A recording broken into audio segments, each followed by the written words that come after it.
날마다 쓰는 나의 신앙일기 TV 데일리 큐티 나무양기입니다. 오늘은 히브리서 8장 1절부터 3절을 묵상하겠습니다. 지금 우리가 하는 말의 요점은 이러한 대제사장이 우리에게 있다는 것이라.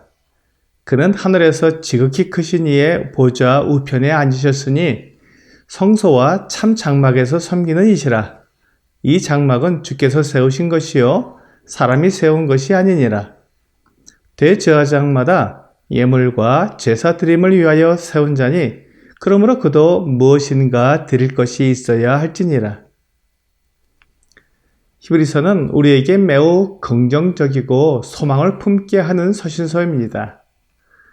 오늘 본문은 지금 우리가 하는 말의 요점은 이러한 대제사장이 우리에게 있다는 것이라는 말로 시작하고 있습니다.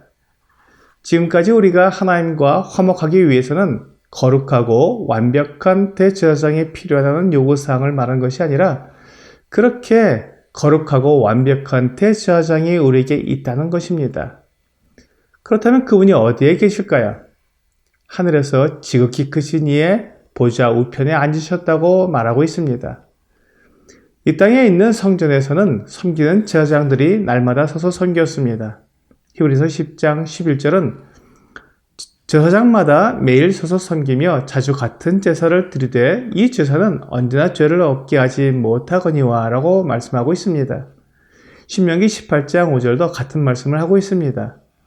이는 내 하나님 여호와께서 내 모든 지파 중에서 그를 택하여 내시고 그와 그의 자손에게 항상 여호와의 이름으로 서서 섬기게 하셨음이니라.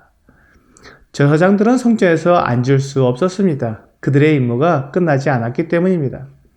사실 그들이 늘 서서 섬겨도 제사 드리는 일을 마칠 수 없었습니다. 그것은 그들이 드리는 제사가 완전하지 못했기 때문입니다. 대제사장도 허물이 있고 제물도 사람들의 모든 죄를 다 갚기에 너무나도 부족했기 때문에 제사장이 섬기는 일은 결코 마쳐질 수 없었습니다. 그런데 우리에게 있는 이 거룩하고 완전하신 대제사장은 하나님 보좌 우편에 앉아 계신다고 말씀하고 있습니다. 이는 대제사장이 해야 할 직분을 다 마쳤기 때문입니다. 그리고 그 마치신 일이 하나님을 기쁘시게 했기 때문입니다. 예수 그리스도는 대제사장이시기 때문에 지성소에서 섬겨야 합니다. 주 예수님께서 섬기시는 지성소는 모형에 속한 지성소가 아니라 참 장막에 있는 지성소였습니다. 지성소는 하나님의 임재가 있는 곳입니다. 하나님께서 이스라엘 백성들과 함께 하실 때 성막의 지성소에 임재하셨습니다. 그러므로 지성소는 하나님께서 계시는 곳입니다. 그렇다면 하나님께서 앉아 계신 보좌는 성막이나 성전에서 나타내고자 하는 하나님의 임재의 실제 모습입니다. 주 예수님께서 실제 지성소에서 하나님을 대면하여 섬기신다면 주 예수님은 참된 대제사장이 되십니다. 이 땅에서 하나님을 섬기던 대제사장들이 추구하고 나타내고자 했던 참된 대제사장의 모습이 예수 그리스도의 모습이었습니다. 대제사장들은 사람들의 손으로 지은 성막이나 성전에서 섬겼습니다. 하지만 우리 주 예수님은 사람의 손으로 지은 것이 아니라 주께서 친히 세우신 참 장막에서 섬기고 계십니다. 그렇기 때문에 주 예수님은 우리의 대제사장이 되십니다. 데살로니가전서 5장 23절은 평강의 하나님이 친히 너희를 온전히 거룩하게 하시고 또 너희의 온 영과 혼과 몸이 우리 주 예수 그리스도께서 강림하실 때 흠없게 보존되기를 원하노라 라고 말씀하고 있습니다. 이것이 우리 주 예수님께서 우리를 위한 대제사장으로서 하고 있는 일입니다. 그분은 우리를 거룩하게 하고 흠없게 보존해 주십니다. 우리를 거룩하게 하고 흠없게 보존하는 일에는 제물이 필요합니다. 우리는 죄를 지었으며 또 현재도 죄를 짓고 있기 때문입니다.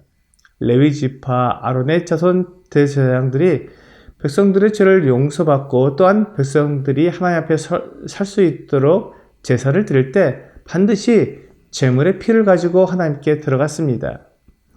그 제물의 피가 백성들의 죄와 허물을 용서받을 수 있는 근거가 된 것입니다. 그렇다면 예수 그리스도께서 세상 모든 사람들의 죄와 허물을 용서받고 그들을 거룩하게 하며 흠없이 보존될 수 있게 하실 때에도 제물의 피가 필요합니다.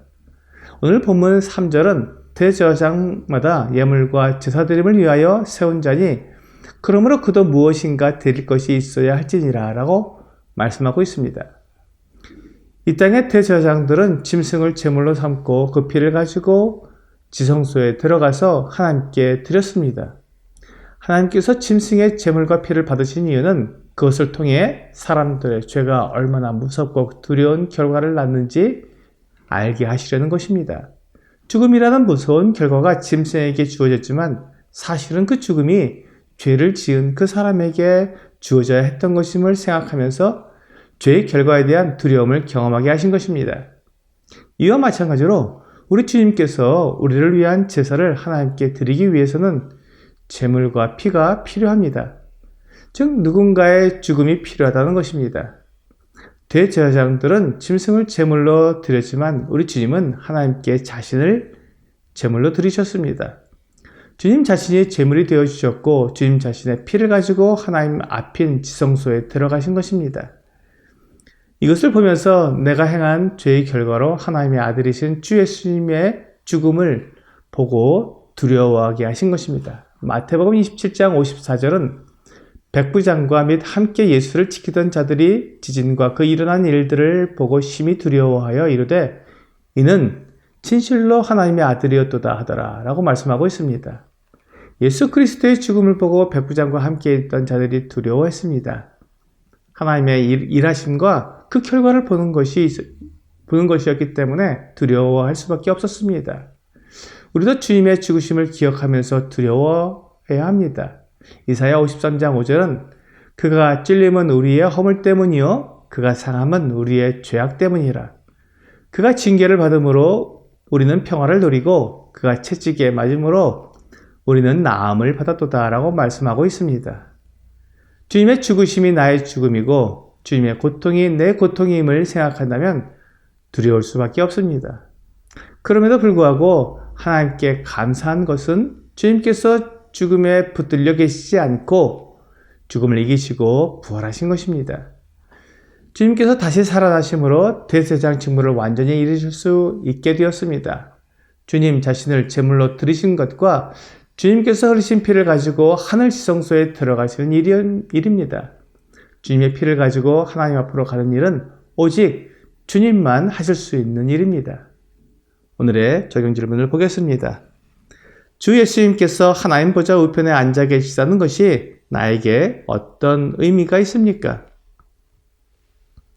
주 예수님의 대제사장 직무가 완전하게 성취되었기 때문에 이제 주 예수님을 통해 그 은혜의 보좌 앞에 나아갈 수 있게 되었음을 알게 됩니다.